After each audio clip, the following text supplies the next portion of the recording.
Bienvenue, on est parti sur une nouvelle vidéo d'une foncière que j'ai dans le portefeuille récemment pour ce début de mois de février. Donc on va parler de Alexandria Real Estate. Donc on va étudier cette foncière qui est sur un secteur particulier, c'est-à-dire l'immobilier, science de la vie. Donc ce que je vais faire, c'est que la vidéo la dernière fois était un petit peu trop longue pour certains, donc je vais faire juste une petite présentation, enfin une petite, vous allez voir, on va quand même rentrer dans le détail. Puis je ferai une autre vidéo sur les différents logiciels et l'analyse graphique sur une autre vidéo. Donc le ticker c'est ARE. Comme je vous l'ai mentionné, c'est une foncière qui a quand même un historique assez important depuis 1994, donc ça en général c'est quand même pas mal. On est sur une capi qui est assez grande, quand même assez importante, avec 33 milliards aujourd'hui de dollars. Donc elle est tout simplement leader du marché des sciences de la vie, donc l'entreprise possède et développe des campus scientifiques, notamment sur différentes entreprises, on va voir donc pharmaceutiques, biotechnologiques, des institutions notamment académiques, on va voir là quand même de très belles signatures, c'est-à-dire des locataires de qualité. Je vous ferai également les résultats là, de Alexandria pour ce début d'année qui sont plutôt intéressants dans l'ensemble, à part quelques petits changements, mais on verra ça au cours du temps. Ce que je voulais aborder, c'est que c'est à la mode, c'est parti de l'engouement, les crypto-monnaies également. Mais ce qu'il faut pas oublier, c'est la vision également long terme. On vient un petit peu en arrière, par exemple des foncières comme Alexandria ont superformé le Nasdaq 100 durant aujourd'hui plusieurs années. C'était par exemple le cas entre donc 2000 et 2007. C'est vrai qu'il y a d'ici qu'il y a pas mal de changements liés à ça explose, mais il faut avoir une vision long terme et c'est bien d'avoir des portefeuilles équilibrés, pondérés. Je vous mentionnais donc entre 2000 et 2007 en fonction justement de l'effondrement des marchés boursiers, de la récession à venir aux États-Unis. Donc on a Alexandria qui a fait quasiment un fois 3,5 et à côté on a le Nasdaq qui a fait moins 50%. Est-ce qu'une corrélation avec donc le Nasdaq? La réponse est non, donc c'est bien je trouve d'avoir au sein de votre portefeuille des foncières de qualité, d'autant plus qu'Alexandria verse un dividende de 5%, ce qui est non négligeable, ça peut prouver le rendement d'une SCPI. Donc le modèle économique et l'activité, donc spécialisation dans l'immobilier des sciences de la vie, donc espace de recherche et de développement spécialisé nécessitant des infrastructures adaptées aux laboratoires et aux technologies médicales. Alexandria ne se limite pas à la location d'espace, l'entreprise développe des campus ultra modernes et où la stratégie que va prendre justement Alexandria, c'est-à-dire vendre les petits actifs directement qui apportent moins de valeur et ils vont se concentrer principalement sur les campus qui sont conséquents et avec donc ultra modernes, avec les derniers matériaux, la dernière technologie pour créer de la valeur, notamment pour les locataires et donc d'une part avoir des loyers assez importants. Fournir un environnement intégré avec des services et des infrastructures adaptés aux laboratoires, travailler en partenariat avec les institutions académiques et des entreprises privées, notamment dans la recherche biomédicale. Alors voici donc pour vous montrer quelques titres qui est intéressant, tout un peu cher je trouve, mais en tout cas si elle baisse, je prends une petite position, j'aime bien. En tout cas, Alexandria a fortement couru depuis donc l'année dernière et ça continue à ce jour. Donc localisation et portefeuille d'actifs. Donc Alexandria aujourd'hui un portefeuille donc immobilier de 42 millions de mètres carrés avec la possibilité d'agrandir jusqu'à 73,5 millions de mètres carrés, ce qui est considérable. On est dans les clusters d'innovation les plus dynamiques des États-Unis, donc notamment à Boston, San Francisco, San Diego, New York, on est quand même bien diversifié, Seattle, Washington, etc., etc. On est également entreprise investie donc dans la recherche, donc Triangle, donc Caroline du Nord et Texas, deux marchés qui sont en pleine expansion. C'est important de connaître aujourd'hui la localisation en fonction des activités. Rapidement aujourd'hui, la FFO, on a vu ce que c'était, le revenu également. Ce qui est intéressant de voir, c'est qu'il y a quand même une croissance, cette foncière, notamment des revenus générés. Et il est encore plus important de regarder les FFO par share, notamment parce qu'il y a une émission d'actions. On n'oublie pas ce fait. Donc au niveau des locataires, au niveau des big pharma, on a quand même les plus connus, donc Pfizer, Moderna, tout le monde connaît Johnson & Johnson, quand même de très belles signatures, biotechnologiques également, tout ce qui est institution, par exemple le MIT, et équipements également de services tels que Thermo Fisher Scientific, très belle boîte. C'est un petit peu le Sartorius ou Genetim Biotech en France. Là où Alexandria bénéficie d'un taux de rétention de ses locataires qui est supérieur à 80%, preuve de qualité aujourd'hui demande pour ces espaces. Bon, là, entre-temps, il y a eu quand même une demande qui était un peu moins importante, d'où aujourd'hui l'action de Alexandria. Mais comme d'habitude, il faut avoir une vision long terme. Et ce qui est intéressant, c'est d'acheter aujourd'hui ce que tout le monde a un petit peu peur pour différentes raisons, mais que les fondamentaux sont toujours là, ça reste selon moi une très belle opportunité. Encore une fois, ce n'est pas un conseil en investissement. Alors, au niveau de l'évaluation, on est selon moi une sous-éval. Pourquoi? Parce qu'on a une valorisation qui est historiquement basse, sur des valos quasiment de 2008-2009, c'est quand même important. On a aujourd'hui ratio free cash flow quasiment de 10,6, également des price to sell également à 5,7, ce qui est quand même considérable. Si on fait une comparaison, dans le ratio donc flux de trésorerie et des ventes sont proches quasiment de 50% de moins que la moyenne au 1999. On peut le comparer juste ici. Donc on arrive quasiment à des niveaux de 2008-2009. Hein. Pour autant, aujourd'hui, la société, on va voir, est très peu endettée et génère toujours du revenu. Donc également au niveau des actifs, c'est un point important. On en reviendra au cours du temps, notamment lorsque je ferai une autre vidéo sur Seeking Alpha et AllRate. On a des actifs nets qui sont évalués proches de la valeur comptable de 2023-2024. Le multiple également de prix qui se situe aujourd'hui autour de 0,99. Et ce chiffre est inférieur à tout autre moment sauf en 2008-2009. On peut comparer également, on se rapproche aujourd'hui au niveau de 2008-2009. Pour autant, comme je le mentionne, les fondamentaux de la société sont bons. Un autre point qu'il ne faut pas oublier aujourd'hui, distribution notamment de dividendes. Donc les dividendes ont un historique qui est constructif, qui est assez important aujourd'hui chez Alexandria. Ils sont versés de manière régulière, qu'on soit bien d'accord, croissant au fil du temps.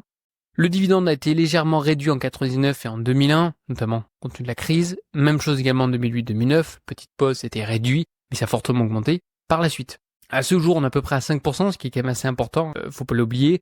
On est aujourd'hui supérieur à du livret A, à généralement obligation. Aujourd'hui, d'autres boîtes du S&P 500 parce que on est plutôt sur la croissance. 5%, ça me semble un très bon aujourd'hui rapport au rendement dividende.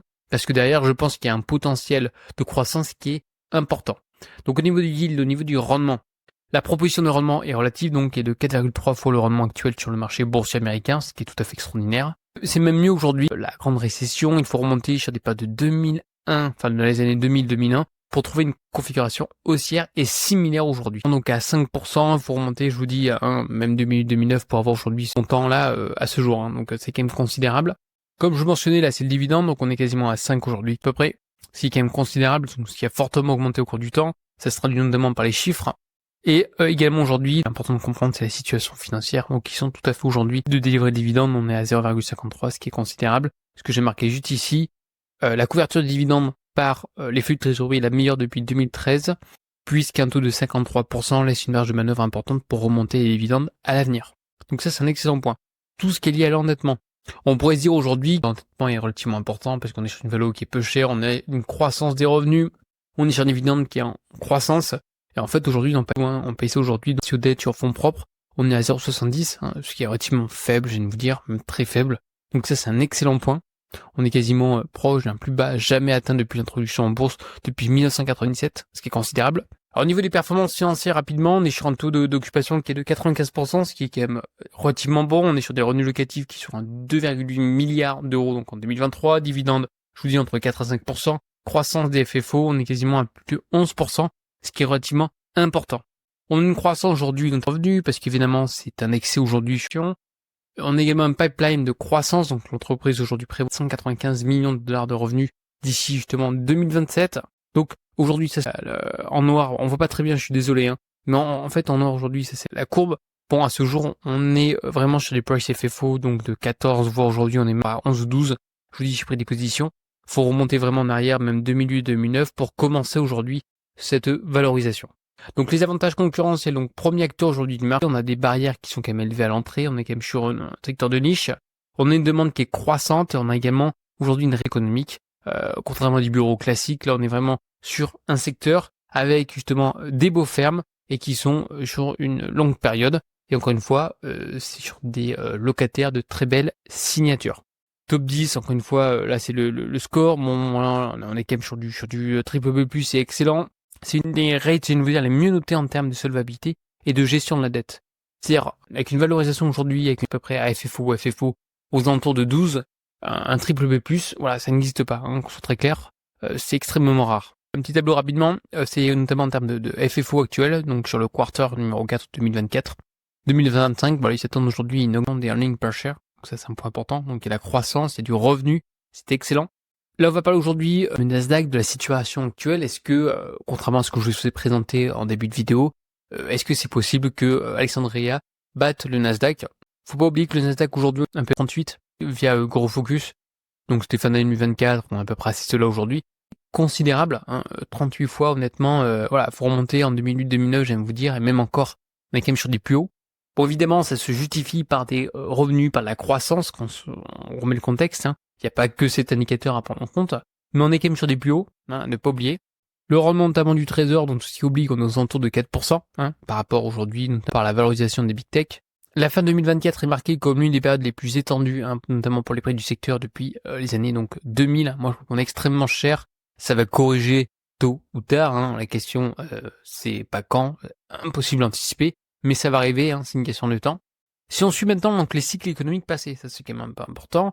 La demande hein, pour des placements à revenus plus sûrs pourrait bientôt exploser. En effet, aujourd'hui, valorisation importante. Hein, les arbres ne montent pas jusqu'au ciel, comme je mentionne plusieurs fois. Et lorsqu'on va avoir une correction, on va chercher aujourd'hui des places avec du rendement. Et qui dit rendement aujourd'hui, qui dit income, qui dit du Alexandria, on a du 5%, qui dit frontières de qualité avec du rendement. Et des entreprises comme Alexandria, dont les bilans sont plutôt conservateurs, on a très peu de dettes, c'est bien géré, on a les taux d'intérêt qui sont bloqués à 4%, on a des performances qui sont plutôt stables, j'ai de vous dire, et un rendement de distribution qui est élevé et qui est facilement aujourd'hui couvert par les flux de trésorerie d'exploitation. D'après aujourd'hui, donc, SIGFA, pour 2025, voilà, ça vous donne aujourd'hui un ordre d'heure en termes de FFO, donc on a toujours de la croissance. Sous-performance haussière aujourd'hui d'Alexandria. Si on compare, une petite faute, aujourd'hui, donc, l'ETF, donc, le QQQ, relativement connu, c'est le Nasdaq, hein, d'Investco. On va comparer aujourd'hui, donc, deux titres, hein, sur aujourd'hui, donc, quart de 3 mois glissant. Puis après, on fait une petite comparaison, notamment, vous allez voir.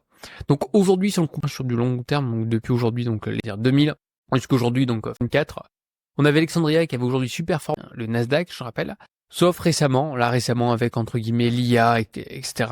On a vraiment eu une performance qui était relativement importante, notamment de l'ETF du Nasdaq. Je tiens à dire que je suis également investi sur du Nasdaq, donc je suis pas pro foncière côté. Je dis juste que sur de long terme, voilà, les foncières n'ont pas à rougir, on a quand même de très belles performances. Depuis, donc j'entoure en vert, donc où Alexandria a sous-performé aujourd'hui, donc le TF aujourd'hui, donc le Nasdaq. Juste ici, et juste ici. Là, on va arriver ici. Donc, je pense qu'on va avoir une reprise par la suite d'Alexandria qui risque d'être importante. Donc, les dates de performance. Donc, entre 2000 et 2002. Aujourd'hui, donc, appréciation notamment d'Alexandria, hein, qui a été vraiment exceptionnelle, qui a largement battu le Nasdaq. On a moins 67,55, on a plus 68,52. Autre point qui est important, évidemment, c'est après, donc, la crise, donc, 2008-2009. Très forte appréciation. Dans l'ensemble, ça se suit. Hein. On a à peu près, donc, à 159% pour le Nasdaq, on est à 123 aujourd'hui. Alexandria. Encore une fois, on a un total return, donc on prend évidemment le dividende en compte. Même topo aujourd'hui, donc 3 2024, aujourd'hui, on est énorme delta, donc l'indice aujourd'hui donc superforme très largement aujourd'hui, donc avec qui fait du moins 10%. Conclusion, donc on est sur une rate qui est plutôt stratégique pour les investisseurs de long terme. Alexandria se distingue sur son positionnement qui est unique, on est vraiment sur un secteur de niche, de spécialistes. On n'est pas un petit peu de fourre-tout, de diversification, pas du tout. C'est à l'investisseur de pondérer son portefeuille. Si vous voulez quelque chose de diversifié, les performances sont moins importantes. Il vaut mieux avoir aujourd'hui des spécialistes dans un domaine de prédilection. Son modèle économique repose aujourd'hui sur une demande structurelle, une croissance continue, des locataires de qualité, j'aime même vous dire prestigieux, idéal aujourd'hui pour les investisseurs cherchant une exposition donc à l'innovation scientifique et technologique, rendement stable avec un potentiel de croissance à long terme. Donc, opposition Big Tech, hein, comme je le mentionnais aujourd'hui, Alexandrie représente l'inverse un petit peu. Hein, c'est une petite corrélation, mais qui est pas énorme. En toute honnêteté, aujourd'hui, avec des indices, on a des performances qui sont contrastées aujourd'hui. L'Andrea a sous-performé, tandis qu'aujourd'hui, donc, le Nasdaq a affiché des performances exceptionnelles. On a des valorisations extrêmes, hein, notamment entre la Big Tech, enfin, tout ce qui est lié à l'IA, qui est fortement valorisé, et aujourd'hui Alexandria, c'est rien à voir. On a donc une euphorie hein, sur l'IA aujourd'hui, Spanie, et un pessimiste plutôt sur les foncières. Donc ça c'est une bonne chose pour nous. Priorité notamment en investissement, donc le Nasdaq aujourd'hui on va privilégier la sens, hein, tandis qu'aujourd'hui Alexandria se distingue plutôt par des revenus stables et son rendement élevé, qui est actuellement jugé plutôt démodé. Mais c'est très bien. De toute façon, souvent c'est du long terme, où de moment les choses évoluent. Hein. La valorisation se négocie à environ 50% de sa valorisation moyenne à long terme depuis 1999. Le SP500 atteint des niveaux records à ce jour, comme aujourd'hui, donc le Nasdaq, depuis, on est sur des niveaux de valorisation qui sont même supérieurs à 2000, sur la crise 2000-2001. On est aujourd'hui sur certains segments de marché qui semblent aujourd'hui surévalués, quand vous souvenez tout ce qui est semi-conducteur, par exemple, et encore, c'est bien corrigé. Alexandria aujourd'hui semble saluer, pour moi, les mêmes très sous-évalués. Opportunité, je pense que c'est une opportunité. Hein, j'ai renforcé, je crois que je renforce au cours du temps, je trouve que c'est une foncière vraiment que je veux avoir de manière assez importante au sein de mon portefeuille. Possible renversement des tendances aujourd'hui, donc une dynamique pour émerger, hein, je pense que c'est une question de temps, favorisant aujourd'hui donc les sous-évalués au détriment des big tech, hein, les fameux IA, etc., qui sont pour moi surévalués. Ceci étant, c'est bien aujourd'hui d'être diversifié au niveau de son patrimoine, je vous le rementionne. J'ai également aujourd'hui de la tech, hein, pour dire. Donc avantage d'Alexandria, bilan très solide, plus qu'une rate, je viens de vous dire, classique. Majoritairement aujourd'hui à Tofix et 4 sur du long terme, on a des flux de trésorerie qui sont stables, un dividende qui est bien couvert, une marge croissante, grâce notamment à l'inflation, c'est indexé et des excellents locataires. Taux d'occupation 95, c'est très bien, locataires solvables parmi aujourd'hui donc les entreprises les plus connues, hein, principalement donc des entreprises pharmaceutiques engagées dans la recherche et le développement. Ça reste aujourd'hui vraiment des locataires donc de qualité, hein, des signatures comme on appelle, gestion plus prudente et prévisible que la plupart des autres foncières.